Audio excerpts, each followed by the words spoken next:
You mentioned you think we'll see Izzy in a title fight again. I am going to have to respectfully disagree. I don't think that Izzy's going to fight for a title again, and I'll tell you why.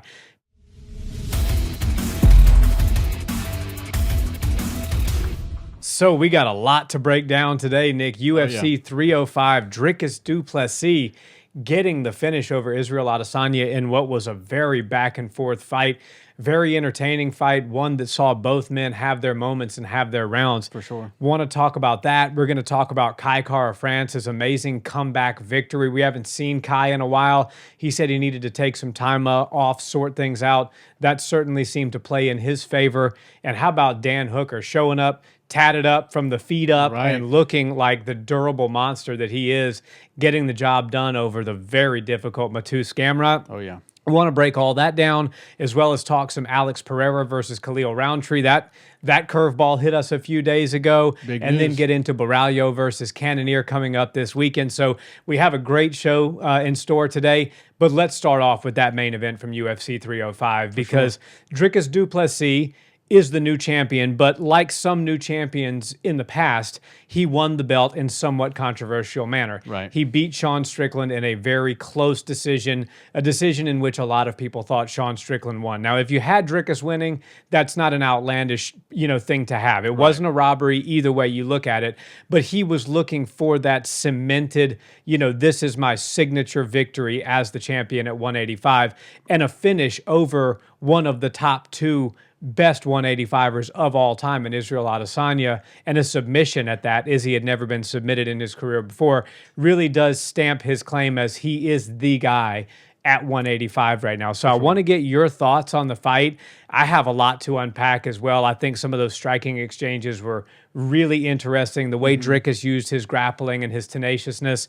But what are your thoughts, and where do you see Dricus going from here? Is it the Sean Strickland fight next? I love the fight. When you look at the top of the division, I'll only touch on this for a second. It makes the most sense for Sean to be next. Dana had said that he was next regardless of who won. And it made sense. He had beaten Israel Adesanya, and then Izzy never got his get back on that. And then the DDP fight was very controversial, so everybody wants to see that one take place again. But moving on to the Israel versus DDP fight, that was one that everybody was so excited for. And it's been a little while, as you mentioned last night, since we had that big fight feel. Israel Adesanya has been out of the game. Obviously, Conor McGregor, some of the biggest stars aren't competing as actively as they used to. And so when you're deprived of an Izzy card, you forget just how important he is until he steps back out there. And I thought Israel Adesanya from the walkout and the fight week, everything looked good. I predicted him to win and was off on that. But I don't want to say this was a bad Izzy. I think this was one of the best forms of Izzy that we saw. It was just a very difficult fight for him. And the awkward style of DDP is what brought out, some wrinkles in Israel's game that wound up exposing him and leaving some openings for DDP to hunt for and then eventually find. And a couple of them that stuck out to me was, so Israel was really good at maintaining range and controlling the distance of the fight for as long as, he wanted to. But DDP was constant with the blitzes, constant with the pressure, and he would transition into pressure on the ground, but he started with pressure on the feet. Those blitz attacks, they look a little bit sloppy, they look a little ugly, but they work. Yeah. He's quite effective at putting his hands on the targets when he's doing that. And there's no secret now, DDP hits really hard. I think he's one of the hardest hitters in the middleweight division currently. So all of his opponents realized very quickly that, all right, I need to really be on my P's and Q's for all 15 or 25 minutes of this fight if I don't want to get knocked out by this guy.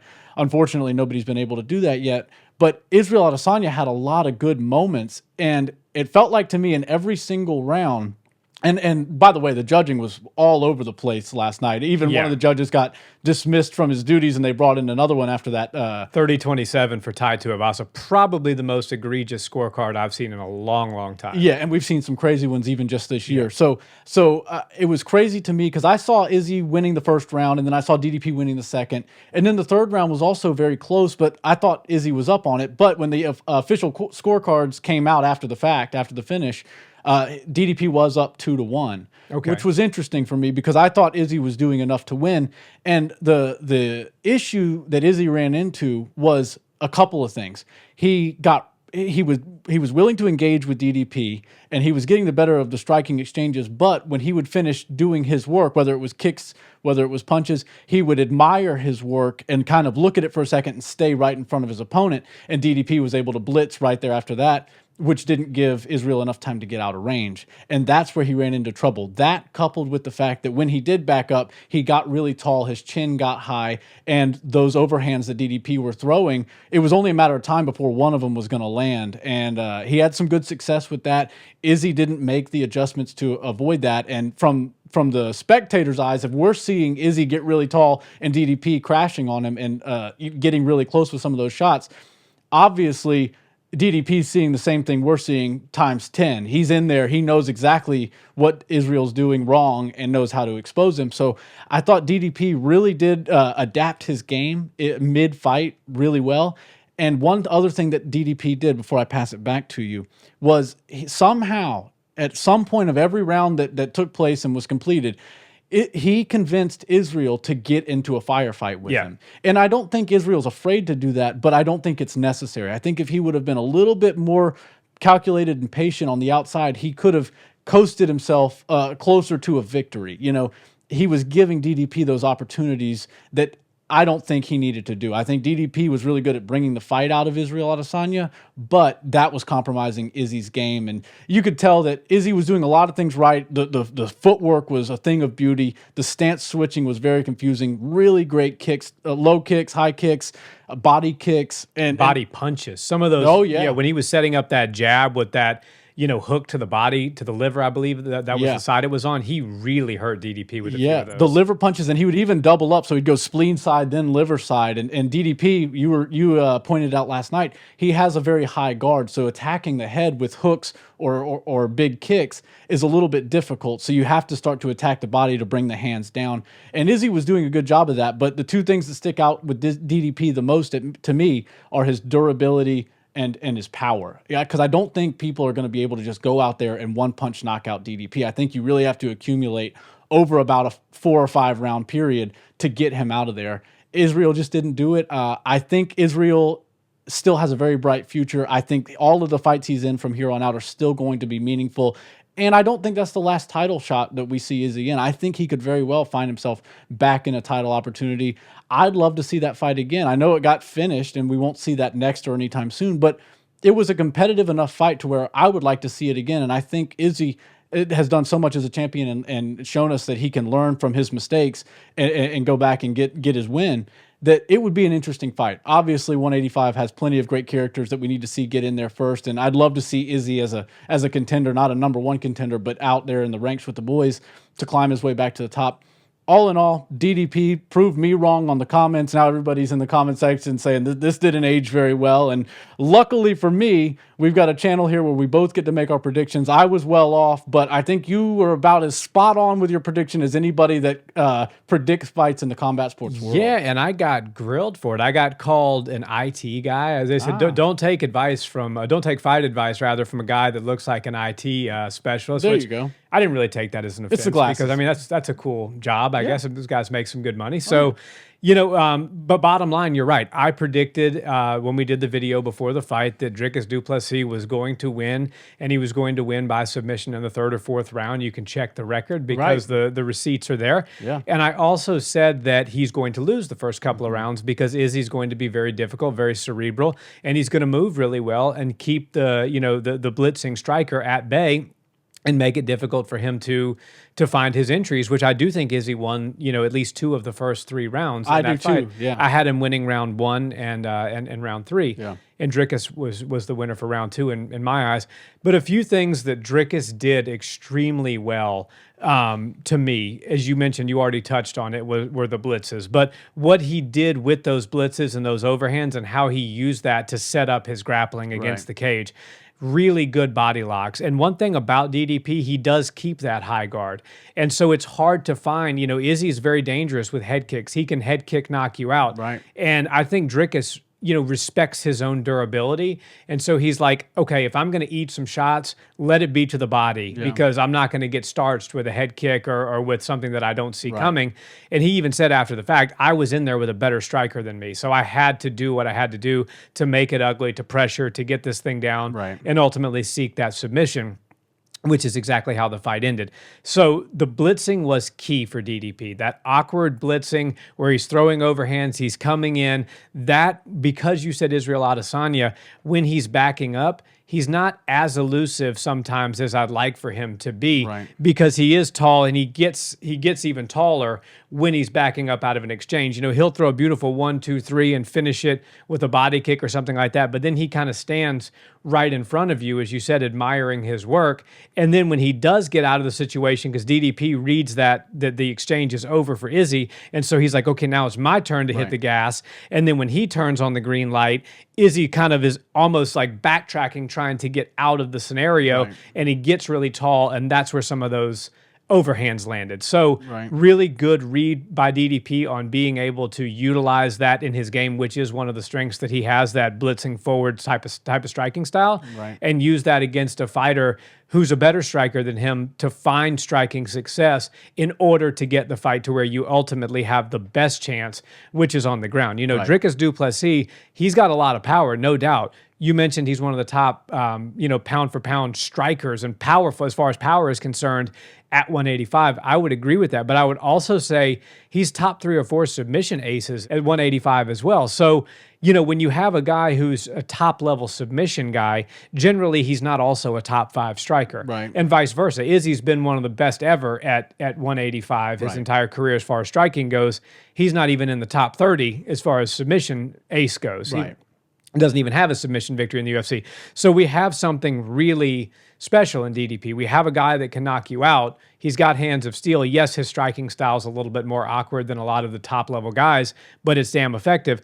And we have a guy who's got really high-level grappling, can pin you down, hold you down, ultimately work his way to the back and submit you. So that's a very dangerous combination, and it's going to be a puzzle that's very difficult to figure out for whoever the challenger is, whether it's Khamzat, because Khamzat, people would think, okay, he's got to go in there and take Dricus down. Well, good luck with that. Dricus is really hard to take down. He might even try to take Khamzat down, and he's got incredible submissions of his own. So then if Khamzat's left not able to take him down, how does he handle a fighter like Dricus on the feet who hits like a freight train when he was, dropped by Gilbert Burns? And no disrespect to Dorino Burns, but he was a 155 fighter for most of his career. So I see, and this video is more recapping the fight that happened, but you do have to kind of look forward as to who could be next. And I think Sean Strickland actually is the rightful fighter. And I do think Sean Strickland does pose a really big threat to DDP, not just because we've already seen that fight and saw how close it is, but because Sean smothers people, man.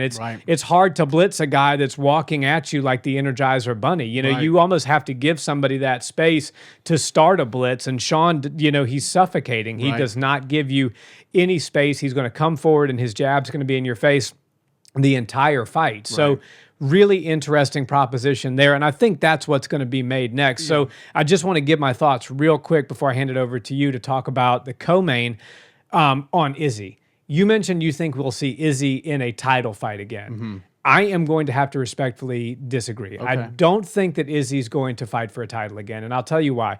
Because we know what's going to happen at 185 now. Sean Strickland is going to step in. Dana White told us as much. You have Khamzat versus Robert Whittaker. That's going to shake out. All signs point to if Khamzat's the winner of that fight, he's getting the winner of Strickland versus DDP. So you could be talking about a calendar year from now. Izzy already said, I'm not here for a long time anymore. I'm here for a good time. I'm going to leave on my terms the way I want to leave. And I think Izzy's going to take that turn in his career now to fighting the fun fights that he wants to fight that make sense. Maybe you throw Stephen Wonderboy Thompson in there. Obviously, Izzy would have a massive advantage in that fight, but that's a strikers match that some people have been wanting to see for a while. Michael Venom Page. Some things that make sense for Izzy that are fun, that allow him to close out his career the way he wants to close it out. The only caveat being, if Alex Pereira is able to drum up some more drama with Izzy, retain his belt at 205. Maybe a fun fight at 205 pops up for Adesanya. He jumps up there and takes that fight, wins it, and then you see that trilogy with him and Alex towards the end of both of their careers. I don't think he's going to fight for the middleweight belt again. No. I really don't. Okay, well, anything can happen, right? Like Robert Whittaker's been looking really great lately, and if there's new blood at the top of the division, there's a chance that Robert Whittaker could find himself in a title fight again. If Izzy winds up back with the belt, then we're not going to see that fight take place again. So it's one of those things where everything will change quickly, and we don't know for sure. But Bo Nickel too, he's coming up, so they're going to fast track him. He's coming in hot, and I think Israel Adesanya showed us last night that his skills are still absolutely that of one of the best strikers in the game. The one thing that stuck out to me that's a difference between him and Sean Strickland is the pressure that DDP was able to use on Israel was the reason Israel started to get tired. And we saw both of these guys fade, actually. Their gas tanks were starting to weather a bit. Yeah. Sean Strickland seems to have an endless cardio gas tank. He doesn't really get that tired, and the pressure that he puts on you does sort of leave you moving backwards, which is not what DDP wants to do. No fighter is as good moving backward as they are good moving forwards, and also there's not as much power on their punches and their attacks when they're moving backwards. So styles definitely make matchups. We'll touch more on that topic when we talk about Alex Pereira versus Khalil Rountree. But yeah, all in all, I think Israel Adesanya proved to us last night that he's still one of the best in the world. Even though he didn't get his hand raised, I thought he did a lot of things really well. And Israel's not going to be here all that much longer, and we're going to miss him when he's gone. So for me, I just love Israel. I think he's a fun fighter to watch. I think he brought a lot of new eyes to the sport. He's done so much for the sport internationally that he needs to get his due. I don't think people need to see that performance last night and see that he got second place to the world champion and think that he's some washed up, can't compete anymore fighter. He's very good. And like I said, the judges had it different than me, but I certainly had him up 2-1 when they went into the fourth. And I thought he looked good. The gas was the biggest issue, and that was what was slowing him down on his exits. And obviously DDP is one of those guys where, yes, he's going to run out of gas, but he'll conserve just enough and burst at the right times of the rounds to show you just like a flooring pace. Yeah.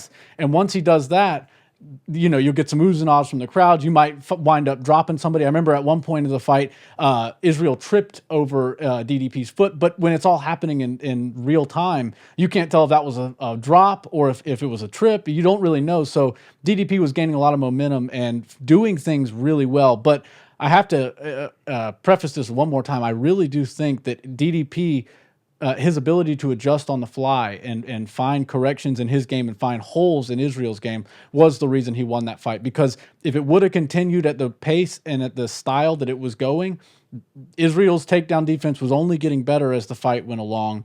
And DDP looked like he was getting more tired. But obviously, styles make matchups. He was able to force the fight and take control. And now he's leading the dance against Israel and doing what he wants to do. And then, of course, the groundwork, there was a clear advantage. Izzy looked good in his submission defenses at first. And Izzy said this was the first guy to ever submit me. So you have to understand that that's something pretty special under DDP's, it's a feather in his cap. Nobody's ever submitted this guy. Now I get him out of there. It was a great choke. There was no way out of it for Izzy. He didn't fight all that long, but he's a champion. He knows when somebody was the better man that night, and he's willing to take second place. But yeah, I love that there was a good rapport between the two. They were able to squash their beef and squash their differences. There's a lot of respect, and now they see all three of the original African kings see DDP now as the fourth African king, and he also sees them as legit African champions. So all in all, it was a good night of fights. I think, or morning of fights for them over in Perth. But all in all, I was really impressed with both of the guys. I think DDP is going to be very hard to beat. Styles make matchups, so Sean Strickland's going to be a difficult one for him, but he's got the experience of 25 minutes with him, so I think it's going to be an interesting fight. Hopefully that happens in the later part of this year, because I'd really like to see 185 keep moving at the pace it's moving. Yeah, and just to touch one more time on the Adesanya not fighting for a belt again, it's not because I don't think he's still at the top of the top. I think he's absolutely one of the best middleweights on the planet. He's just now 0-2 in his last two fights. Yeah. He's got to win a fight. You can't lose 3 fights in a row and get a title shot. So he's got to beat somebody. Right. Who's that somebody going to be? it's not going to be anybody pleasant if we know how the UFC operates. Right. 35 years old, 0-2, massive name with other people coming up that are trying to build their names. It's going to be a hard fight that's a tough stylistic matchup, which is why I think Izzy may just not even entertain it. He's like, look, I'm not your gatekeeper. I'm going to fight this person. I'm going to fight that person. And he's a big enough star to do it. Right. And just one last thing on that before we move into the co-main event. I think Israel, the energy in that arena last night was kind of the reason I was indicating towards I think Izzy's going to win. You see Dan Hooker go out there and just fight of the night. Obviously a fight that can put him in the BMF contention. He was already a candidate for that, but that fight last night, he has the Australian version of the Charles Du Bronx Oliveira makeover where he's all tatted up, blonde hair, looks cool now, and he came out just like with this psychotic mentality, and it was a kill or be killed type of thing. And then Kai Kara France going out there doing what he does. I was like, man, everything's lining up for Israel. But he just, the better man got his hand raised that night. And I think Izzy will be back. I don't think we need to wait for him and see what he does by the end of this year. I don't think we see Izzy again this year. I think he's going to come when he comes. And one other thing about Israel Adesanya is, I don't know if it was last night or a couple of fights ago, but at some point, and it draws perfectly to what you were saying about his future fights in the UFC and how he can just have some fun at this point. I think that Israel Adesanya is at a point now where winning and losing doesn't really define him, like Conor McGregor. If he loses, yes, it's not good for him as far as going towards a title, but Israel Adesanya will be nothing less than a feature bout in his UFC career. I don't see him falling onto the prelims or falling off of a pay-per-view main event. He's not going to allow himself to become a BJ Penn or a Tony Ferguson. Izzy's a smart guy. Right. When it's time to call it a day, Izzy will call it a day. Right. But I think you're right. He should have fun in these fights that he's got left. And if it's not for a title, at least it'll be a major thing that continues to bring more and more eyes. And we'll continue to get that big fight feel with Izzy, regardless of how many fights he has and regardless of his placement on the card. For sure. Now moving into the co-main event, the 125ers, Kai Kara France, Steve Erceg. These guys, they put on a show, man. What can you say, right? The 125ers, some of the highest skill level in all of the UFC, the fastest pace. Oh, yeah. Kai Kara France, man, what he did to get inside on a very long, very clean boxer was nothing short of really impressive. Oh, yeah. And Steve Erceg, I mean, there's a lot of people that think he went down and beat Pantoja on short notice. And, he didn't get his hand raised, but certainly he gave the champion a run for his money and everything he could handle. Right. Kai Kara France comes out and just looks like the Tasmanian devil on the feet. He said he needed to take a year off. He needed to reassess some things. You saw in the embeddeds, he's got his son, he's got young kids, a young family. So he's kind of embracing that phase of his life now. Right.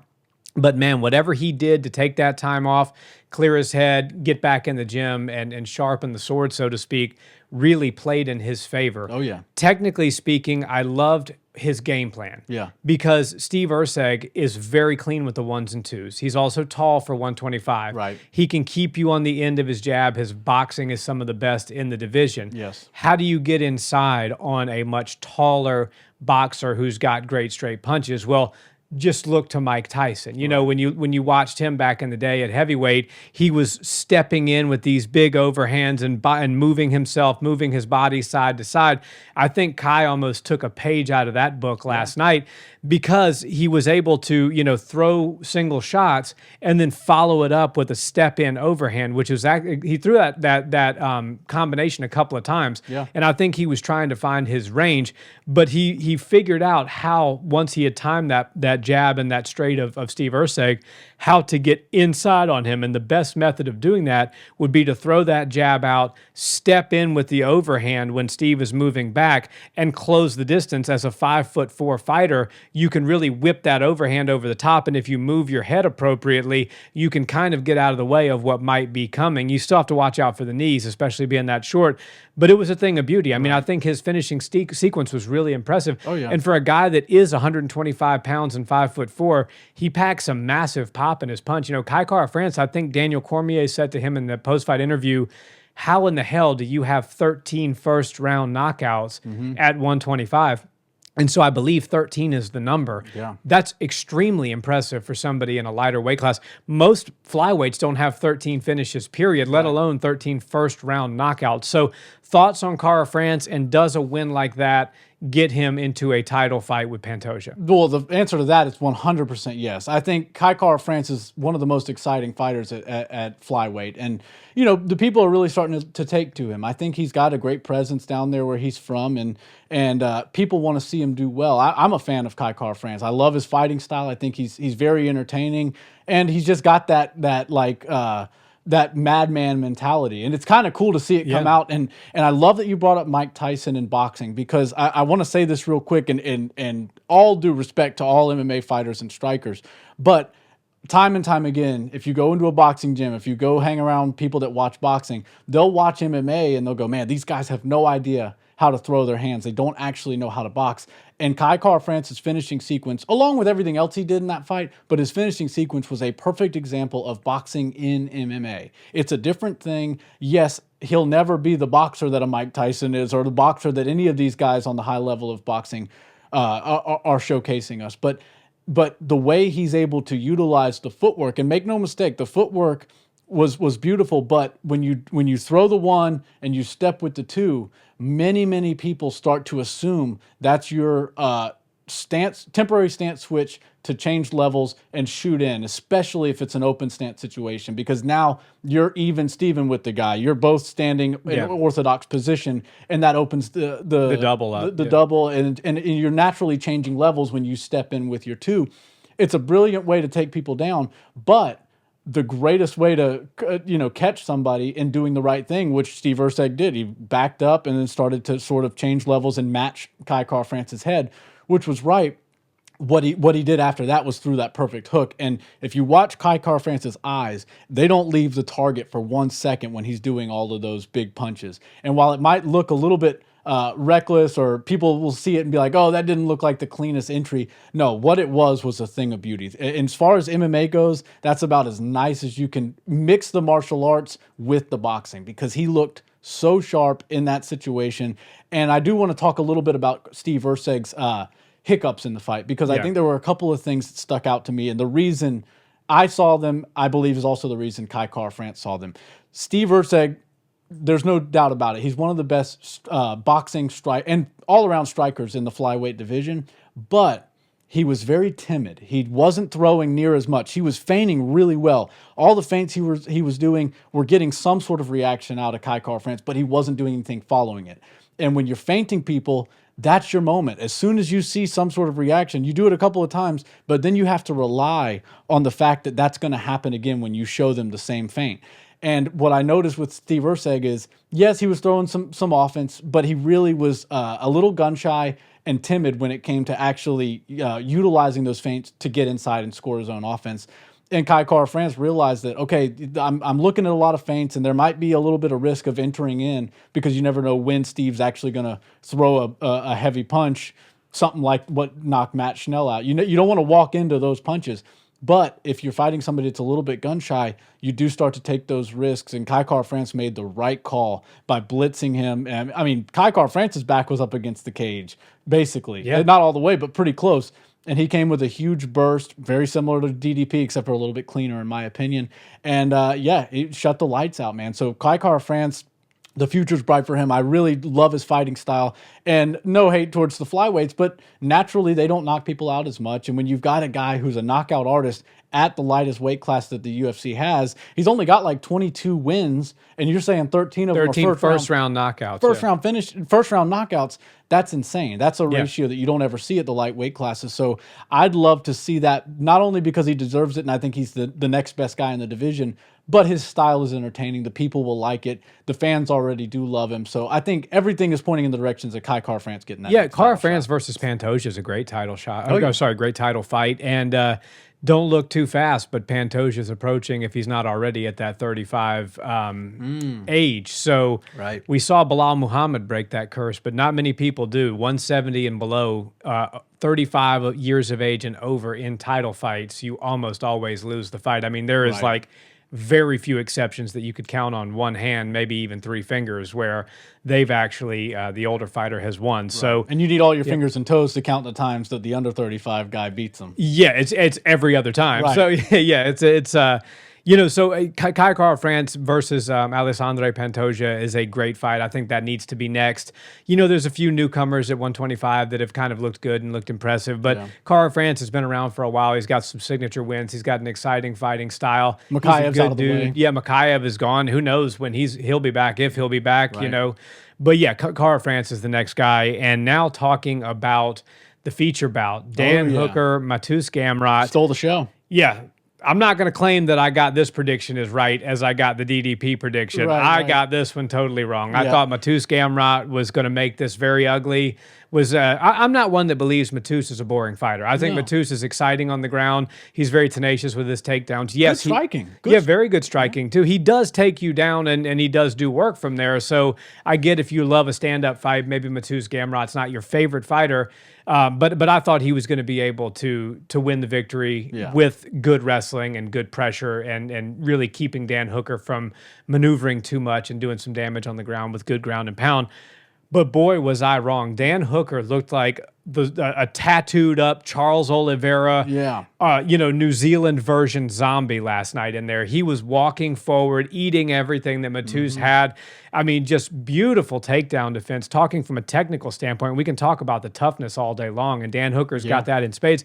But from a technical standpoint, really, really good takedown defense. I mean, there's been some solid high-level wrestlers that Mateusz Gamrot has had his way with on the ground at 155.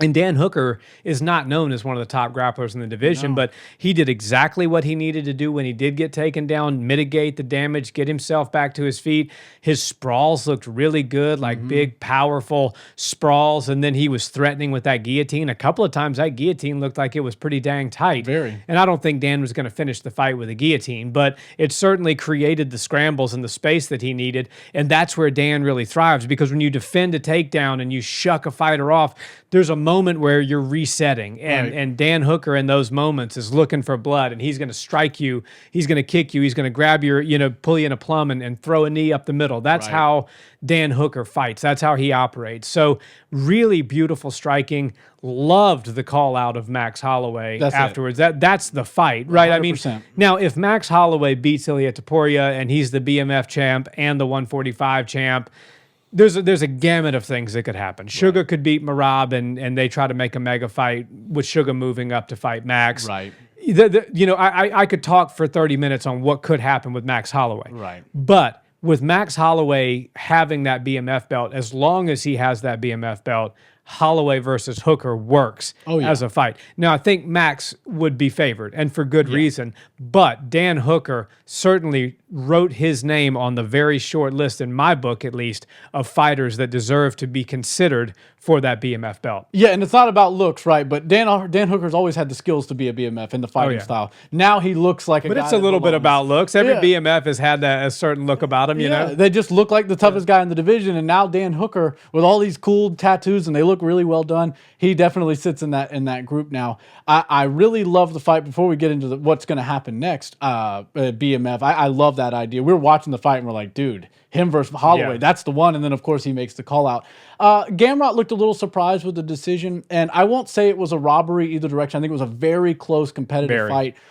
Remember that damage is the most important thing that they judge on. And look, he did really good. He had a ton of damaging moments after serious moments in rounds or exchanges in the rounds where Gamrot was controlling. He was dominating on top, and you would think that if something big doesn't happen before the bell ends, Gamrot's going to get an easy win on this card. But Dan Hooker was able to throw some crazy stuff up at the beginning of the rounds. Throw some shots that really hurt him in there as well, almost in every single round. Right, yeah. He would wind up getting caught a little bit in some grappling and some issues in the middle of the rounds, but then he would always finish the round strong. And when you're judging off damage, and I don't want to say it's a home court advantage thing, but when you got your home country guy and he's fighting in front of all his people, every time he lands an elbow or every time he throws something that looks like it's good, draws some blood, you get a roar. It's good. You're going to get a pop from the crowd, and the judges are humans. They're going to be a little bit influenced by that. But I think they made the right call. I think Dan Hooker won that fight.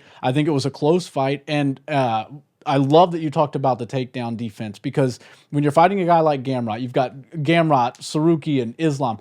These guys are all so good at getting the fight to the ground. And they're all 1A, 1B, 1C as far as I'm concerned for getting the fight to the ground. Now, Islam sits above them as far as total package. But he didn't have the problem with Dan Hooker that Mateusz Gamrot did. Not at all. But that's not the same Hooker. But Right. I digress from that point. But yeah, I think we saw last night the level of grappling that Islam is at, whereas, Mateusz Gamrot is not where we thought he might have been. Right, and more or less it's mixing the martial arts. Yeah. And Islam's so good at that. But Gamrot had great moments as well. Like I said, some of the striking, that up jab, that shuffle jab that he was throwing was really nice, landed clean.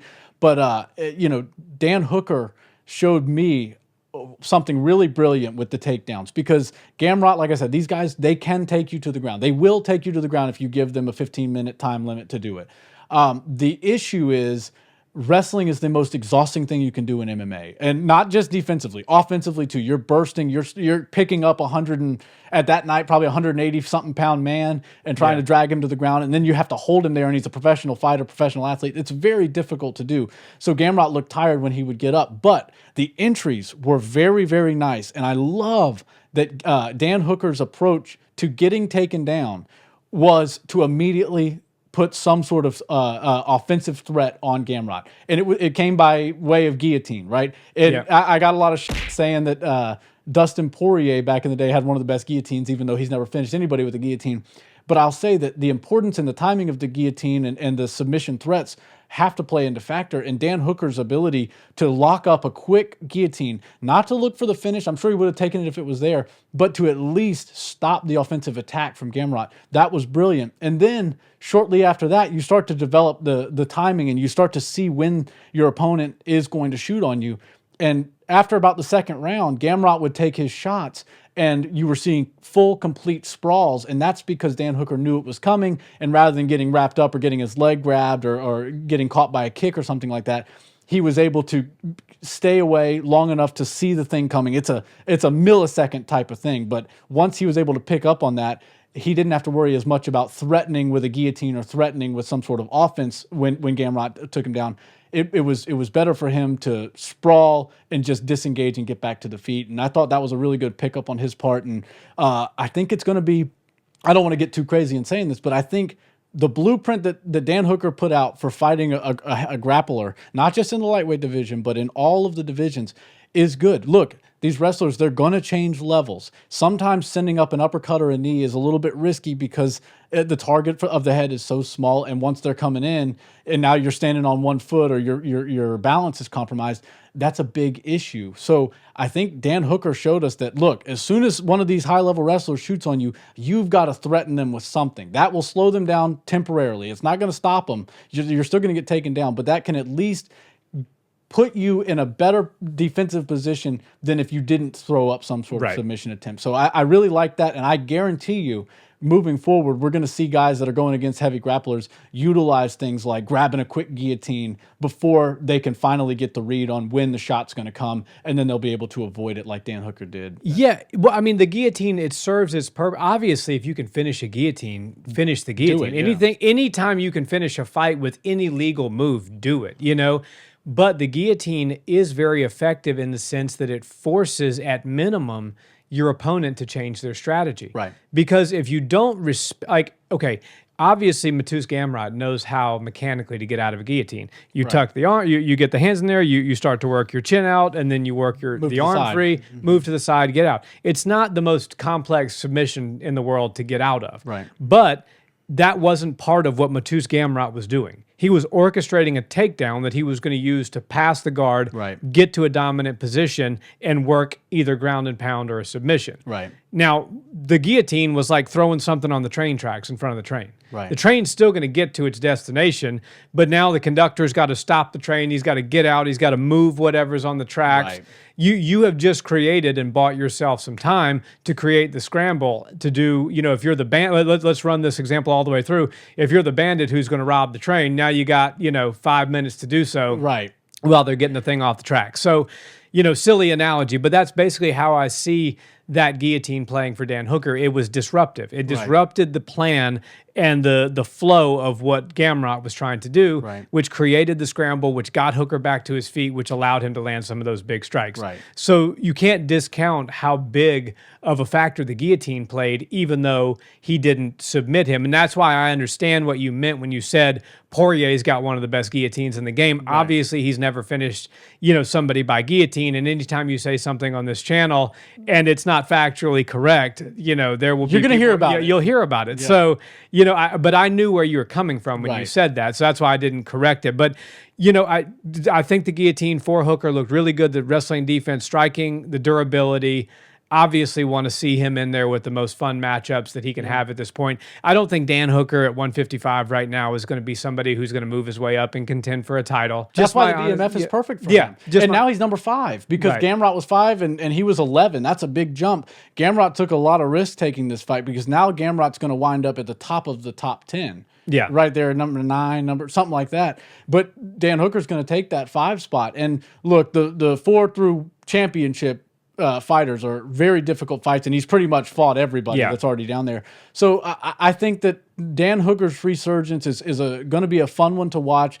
It felt to me like Dan Hooker was always one of the most exciting guys in the division, and he just kind of fell on tough times. He was fighting all the best people in the world and not getting his hand raised, but he looked good doing it. And for me, it felt like I don't want to see Dan Hooker move down the same path that Tony Ferguson's moving and lose a bunch of fights. I want to see Dan Hooker have a resurgence, go have some fun fights. At 55, too, by the way. The little 45 experiment that he did, I was not a fan of. Dan Hooker's way too big to fight at 145. I'd rather see him go to 70, honestly. I think 55 is a perfect weight for him, but if he's going to switch divisions, I'd rather see him go up, and maybe he'll find more success there. But if I was Dan Hooker, I'd be thinking about that BMF title because Max Holloway would take the bait on that. I think Max would be a sizable favorite in that and would likely win, but you never know. I mean, we saw Dan Hooker put a lot of powerful shots on Gamrot, and he's got just a lethal style. Everything. You look at Gamrot's face afterwards, and his as well. They're all beat up, bruised, banged, and cut all open, but it was a great fight. It was a great showcase of BMF type of mentality,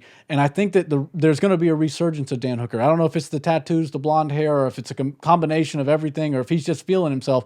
But I'm really glad to see Dan Hooker back in the win column, back on his feet, and with a full, brand new steam of confidence. I liked everything about it, and I can't wait to see what he does. Yeah, that was a signature win that's going to really jump off some big things for him. And I want to talk about one more signature win just briefly before we move into Alex Pereira versus Khalil Rountree, and then the fight night coming up this weekend.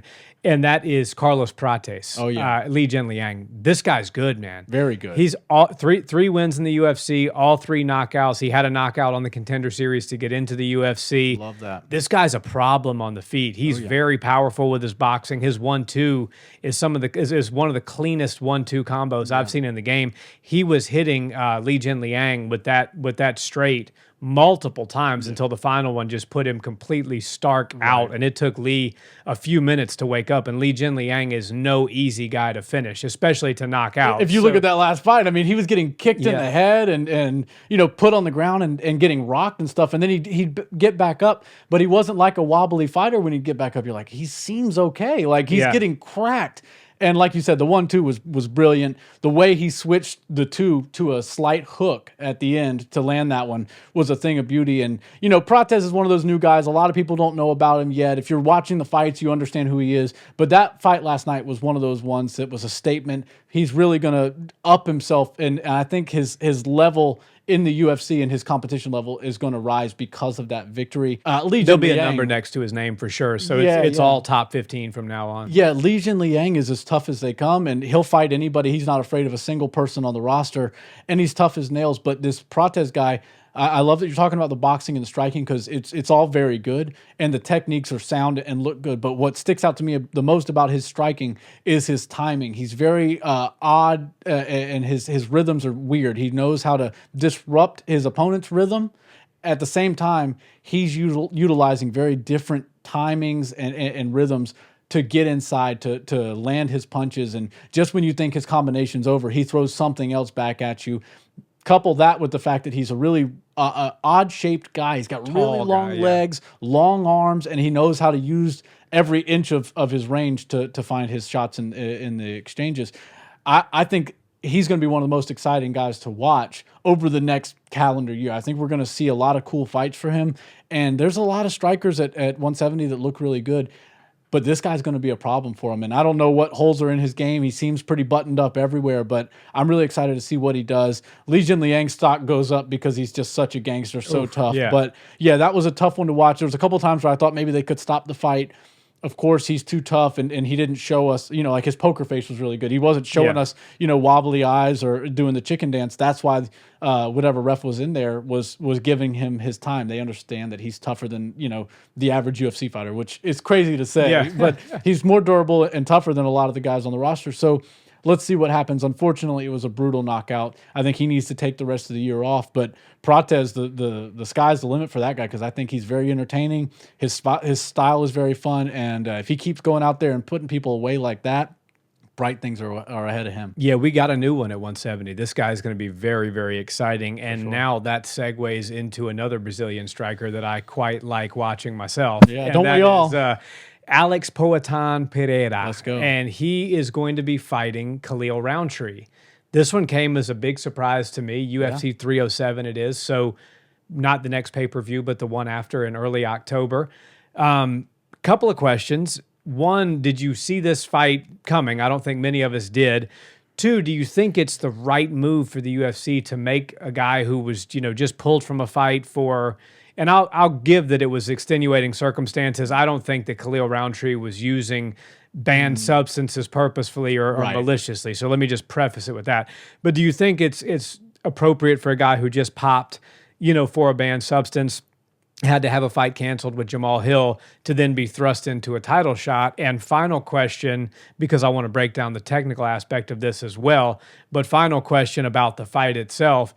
Is there anybody that the UFC dislikes more than Magomed Ankalaev? Right? Yeah. Well, so that's a whole different thing, and he's got rackets to deal with. But after that whole controversial loss, and then he was really angry in the octagon, everybody's online saying, "Oh, Ankalaev, we'll get GTA 6 before Ankalaev gets a title shot." Controversial no contest, I believe it was. That was the Jan Blachowicz fight. Yeah. Yeah. So regardless, he thought he won that fight, and he was very upset and vocal about it. And one thing you have to understand with the UFC is they don't like when people go against them. The UFC is a company, and they're an entertainment business.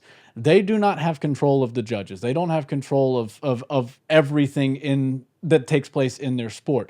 Now, they make the great fights, and if you do what you need to do, you'll wind up going up the rankings and wind up in a title fight. And I believe that's still the future for Ankalaev. I'm confident in saying we'll see Ankalaev in a title fight very soon. But when you look at the landscape of the division, you look at the champion who is 37. Pereira's 37. Yeah, he's not going to be around all that much longer.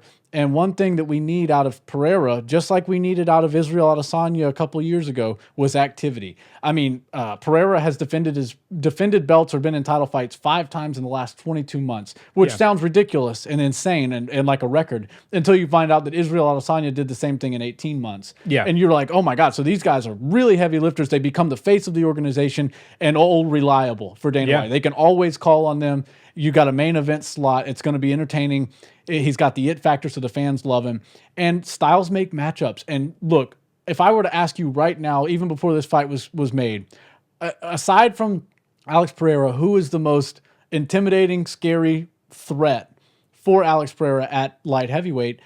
Yeah, you might say Ankalaev stylistically, but I believe Khalil Rountree, and it's not just me, the whole internet agrees with this. He's the most vicious striker that the UFC has. People say, man, look at Khalil Rountree. It looks like he's beating you up and you owe him money or something, right? These are the types of compliments that Khalil Rountree gets.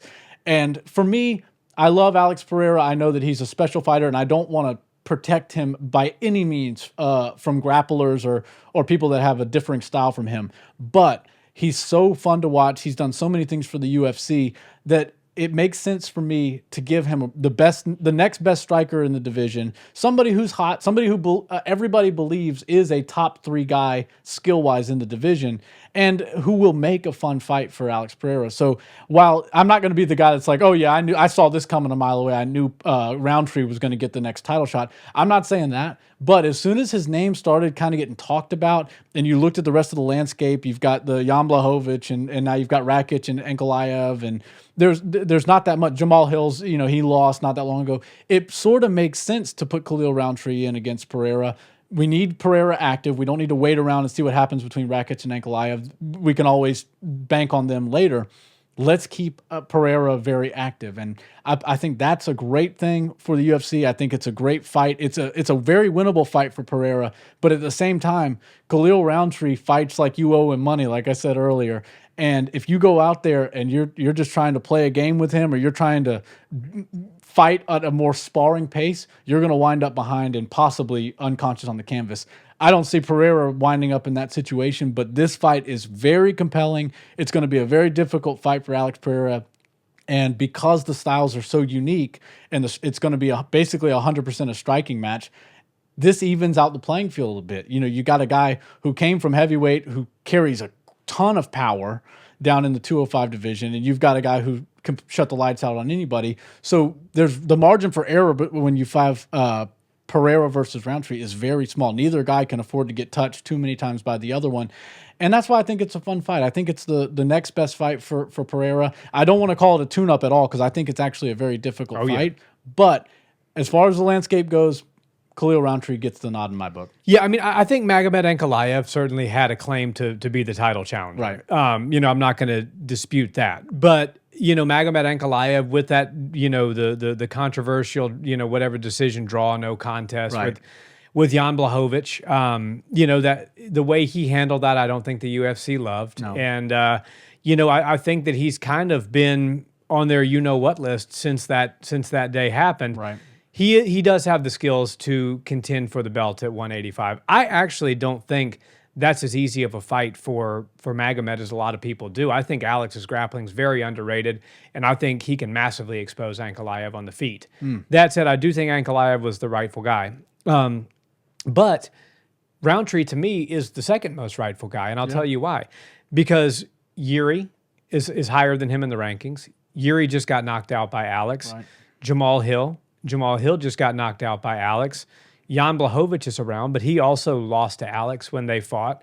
Magomed and Rakic have their date, so they're both locked up, and Rakic is coming off a loss. So, yeah, take the guy that's a really hot striker, that's on a win streak, that's on a knockout streak, and throw him in there with a champion and see what he can do. I think Alex is going to win this fight. Yeah. I'm not going to bury the lead and tell you that, I think it could go either way. My prediction is going to remain Alex Pereira. I don't think that will change. Alex Pereira, he's too powerful. He times things too well. Khalil's going to come in aggressively, and I think that it's just a matter of time before Alex finds that finishing sequence. Okay. But that being said, I do believe this is going to be one of the most entertaining striking fights that we have seen in a long time, 100%. Especially in the heavier weight classes, while it lasts. I think it's going to last 2-3 rounds at the most, and it is going to be back and forth. You're going to be on the edge of your seats. We all are going to be on the edge of our seats while this fight is taking place.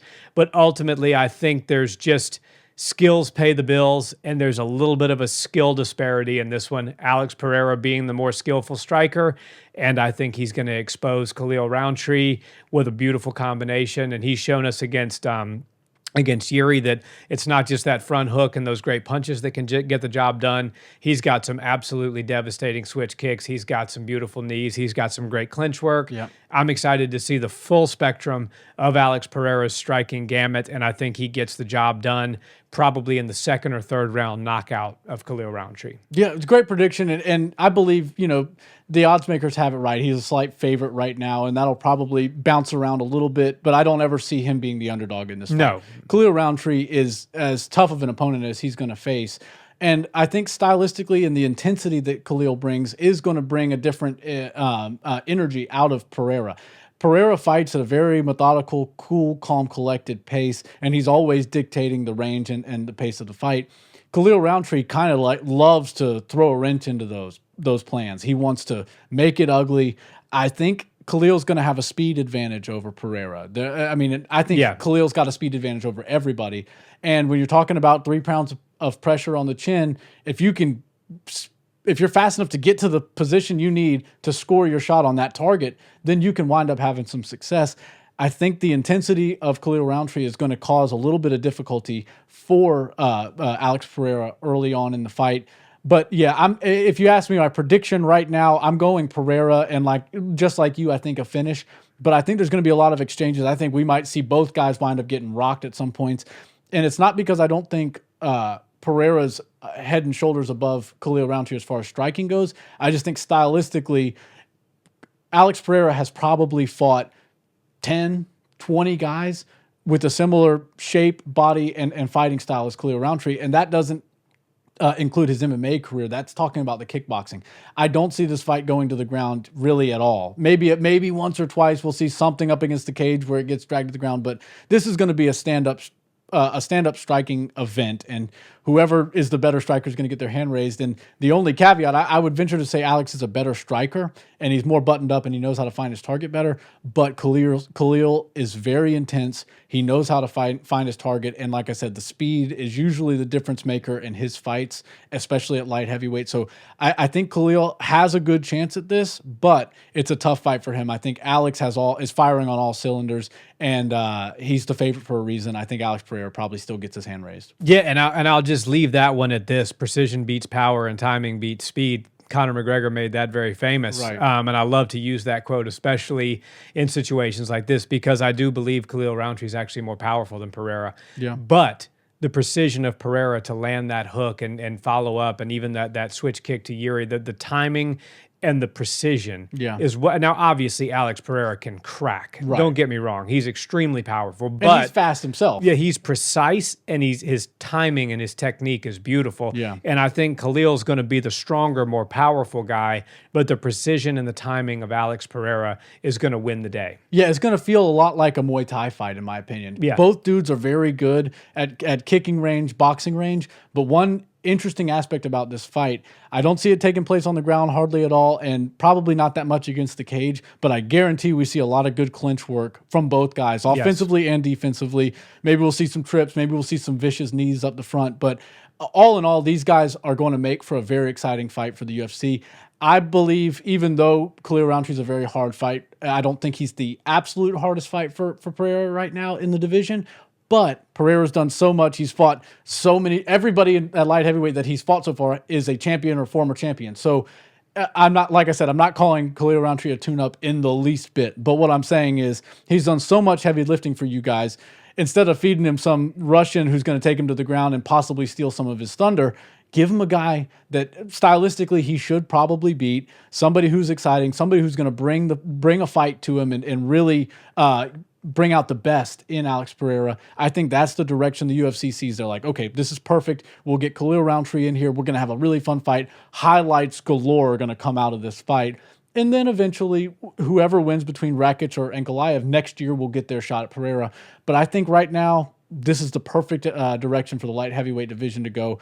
I don't think the light heavyweight division has been this exciting in quite some time. So for me, this is a big one. Pereira's probably going to get his hand raised, but don't be surprised if Khalil Rountree brings more than what everybody, the odds makers in Pereira, are expecting. Yeah, and before we move on to the fight night main event this coming weekend, I just want to touch on all those that say that the UFC cherry picks fights for Pereira. Yeah, that's not right. Who in the UFC has beaten 5 former champions in the last 2 years besides Alex Pereira? Nobody. I mean, the guy's resume is insane. And yes, he's fighting I think Khalil Rountree's number 8. He's fighting the number 8 guy, and there's probably people that are more deserving. Right. Fine, I get that. But look at every other division. When has somebody who probably wasn't deserving been thrust into a title fight? That happens more than you realize. So, and there's always a chance, right? I don't mean to cut you off, but Steve Erceg was the last one. Yeah, number 10. Yeah. Sugar Sean was number 11 when he fought Peter Yan, and I understand that was the number 1. But you're talking about big jumps in the division, and just because the number on your next to your name isn't as high up as maybe the championship or 1, 2, 3, doesn't mean that your styles can't present a lot of problems for your opponent. So, yeah, I don't think this is a lofty move by the UFC. I don't think this is a stretch. I don't think this is a tune-up. I think Khalil Rountree's the right guy, and I think he's going to bring a serious fight. Me too. And so let's just finish on Baralho versus Cannonier. Let's do it. Coming up, good fight at 185. You know, Yeah. Baralho is, I believe, 6 straight wins in the UFC, coming off a beautiful finish of Paul Craig. Yeah. This guy's exciting. He is a free spirit. And if Yeah. you don't believe that, he's got it tattooed on his neck. Yep. And that very much embodies his fighting style. He's wild, he's fluid, he's fun. But he's coming up against the best competition that he's ever faced in his UFC career. For sure. In Jared the Killer Gorilla Cannonier. However, Jared is 40 years old. Right. So is Jared, who is the slight underdog here, going to be able to match the pace of a young, hungry lion from Brazil who's trying to make his way up and staple himself into the title discussion in a very crowded division? I'm not so sure. I think that Jared's going to pose. I mean, Jared always poses a tremendous amount of strength. Yeah. The guy's a heavyweight that carved himself down into probably the best body in the UFC. Looks like a statue now. He literally, he's incredibly strong. He's very smart, very technical. He's got great power in his strikes. He can beat you a number of different ways, but I just feel like the times are changing in the UFC. There's these young, exciting fighters that are coming up that are just starting to take over. And unfortunately for Jared, I think he's on that generation that's on their way out. You know, not looked so great in his last few fights, win a couple, lose a couple. Going to be a very worthy opponent, but I'm taking Baralho to get the job done. I don't know if he finishes Jared because Jared's really hard to finish. Right. Really freaking hard to finish. So I think I'm going to go decision Baralho. Yeah, Baralho's great. And he's one of those guys, as soon as you see him, whether you've seen him fight all 6 times in the UFC or his last fight with Paul Craig was the first time you saw him, he has a face and a look that you remember. Yeah. And he's one of those guys that you're like, okay, there's some promise to that guy. He's a little wild, a little reckless, but I'm drawn to him. Right, I'm along for the journey. And I'm with you. I think he's going to be one of the guys that's the future of the division. But Jared Cannonier has fought everybody. Literally. And he's beaten in multiple weight classes. Right, Yeah. multiple, and then when you talk about the top of the top at 185, he's been with pretty much everybody. So this, by no stretch, is his toughest fight, but this is certainly Baralho's toughest fight. And there's always a level of experience that comes out to play. When you see these older gentlemen fight these newer guys, there's always some tricks, and you don't even know what they're going to be. You can't really prepare for them because you don't know what they're going to be. And if you don't have tons of experience in your corner, tons of experience in the training rooms, then they might not be expecting it either. And then it's just something you can't adjust to in a 15 or 25 minute fight environment. So I think Baralho, this is a great fight for him. If you're finding your name on the docket with Jared Cannonier, then you're doing At the top of a bill, too, no less. right. You're doing something right, but also 5 rounds. That's 5 rounds. Jared Cannonier knows what to do in 5 rounds. He's very strong. He's very composed. He knows how to fight in all aspects of the game. Baralho has looked really good. He's really explosive on the feet. His grappling seems to be very promising. But I just think that there's going to be a little bit of an experience difference, and there's going to be a lot of lessons learned for Baralho when he fights Jared Cannonier. I don't think his stock goes down, and I don't think Jared Cannonier has some sort of breakout performance that's going to wind him up in title contention. But I do think the older vet's going to have a couple of moves for the young guy that are going to leave him puzzled and wondering what he needs to do. And when you have a guy who's unsure about his game plan, unsure about the adjustments that he's making, those types of things can really freeze a fighter. They can stall him. They can delay his attacks. And when you've got a guy like Jared Cannonier who's seen it all against the best guys, he's fought probably 10 people who stylistically and on paper are better than Baralho. So I feel like he's not going to see things that he's never seen before, but Baralho will certainly see things he's never seen before. And I don't think Baralho's ever fought somebody that's quite as strong as Cannonier. We're talking about a heavyweight, like you said, that carved down to 85, but definitely kept the power of a 250, 260 pound guy. Yeah. So I'm going to pick Cannonier to win this fight, but I think Baralho's tough. I don't think he's going to get out of there. I think Cannonier wins this fight. It's a full display of MMA we're going to see. We're going to see some groundwork. Jared's very good with his top pressure. His striking leaves a little to be desired, but at the same time, it's effective. He's powerful, and so he doesn't have to put volume on you or put a barrage of punches on you, he can hit you with a couple of things that really start to slow you down and start to freeze up your attack. So I think Cannonier, in my opinion, look, we go split on these predictions all the time. You're going Baralho for good reason, the young, hungry lion. I'm going with the old dog, the veteran, Jared Cannonier. I think he's going to get it done, but it's going to be a 5-round fight. And it's not going to move the needle in the division much, but we are going to see exactly where Baralho is and exactly where Cannonier stands amongst the top of the division. Yeah, I think Caio Baralho cements his name as somebody who could be 2 to 3 wins away from being discussed for a title fight. I mean, there's certainly nothing is going to move to the point where things start to shuffle at the top of the division, but this is going to set things up for the next 24 months or so. So he and Bo Nickel will be fun. Yeah, exactly. So I think that pretty much sums it up.